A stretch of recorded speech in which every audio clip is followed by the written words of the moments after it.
Hey, it's Marathon Don here with another of our VIP videos. I want to introduce you to Ken Lusk.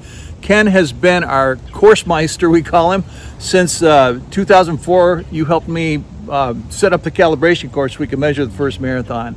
You've been in the middle of it ever since. Yes, we have.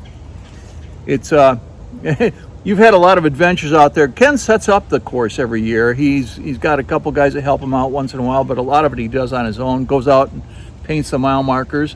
Tell me a little bit about what you're doing out there. Well, usually about August, usually August time frame, we start looking for the mile marks that we have put nails in the road, and a lot of the paint usually washes away from one year to the next. So you got to start finding out where the mile marks are, and then if we don't change the course, which we've changed several times over the years, so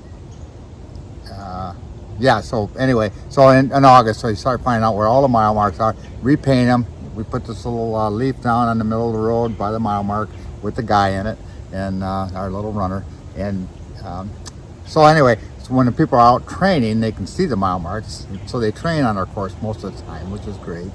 And but then when it comes race time, I'll know where all the mile marks are, so I can put the mile flags up. And but anyway, usually I start in August, and one of my grandkids will help me go out and paint, because they think that's kind of the neatest thing that they can paint on a road.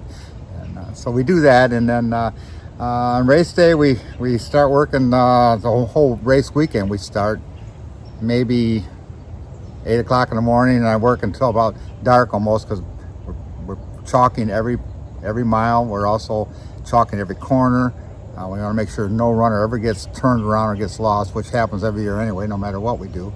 But yeah, it's hard to keep runners on track a lot of times, but I tell you what. And then, we've got some other cool things that happen on the course. Like you've got the guys at Greenleaf who could be considered VIPs as well. Yes, because they go out and every year. They're out there at probably 1 o'clock or 2 o'clock race morning, making sure there's not a leaf or a branch or a twig. They come out with all their machinery, and they blow off the whole course for us that needs to be cleaned out over by the Millennium Park area and that area. And a couple years ago, it was one of the few race days that we had rain. Flood year. And rain and rain. Well, there's a section on the course that the road was actually like a little river going through. Well, these guys worked all night long to make sure that water was taken off the road. So they had pumps going all night long, and they took care of the problems. They wanted to make sure the runners weren't been going through a little river. And they were out there in the morning with it rained some more, and they had squeegees, and they were like brooming the course off. They were good guys. They were really good guys to work with, and they also mow around. We call it Serengeti. It's the old Grand Rapids dump, but.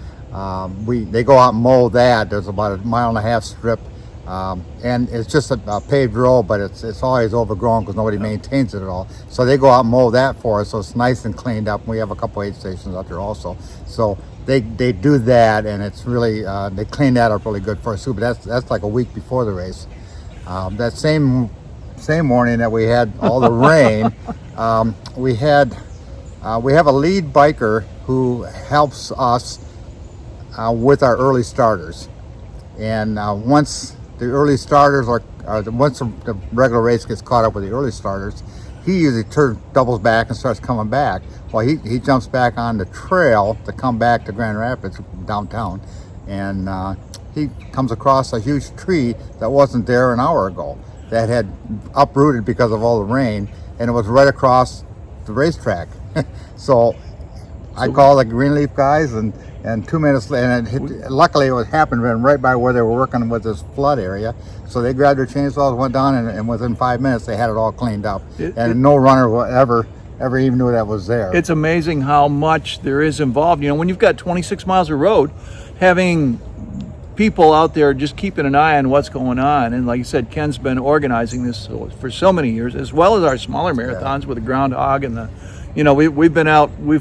I run through there and I see all these little mile markers, and I think of how much, Ken and I have gone over the years. Our mile markers for everything, and there's a lot involved in managing a course, and Ken has just been right on top of this thing for 17 years now, and still going strong. Hopefully, still going strong. Yeah, we're still at it. Next year we're back live for the Metro Health Grand Rapids Marathon. We're excited about that. And Ken, in the meantime, thank you so much for being so much a part of this over the last 2 decades almost. No, So it's my pleasure. Thank It's my you. pleasure. So, okay.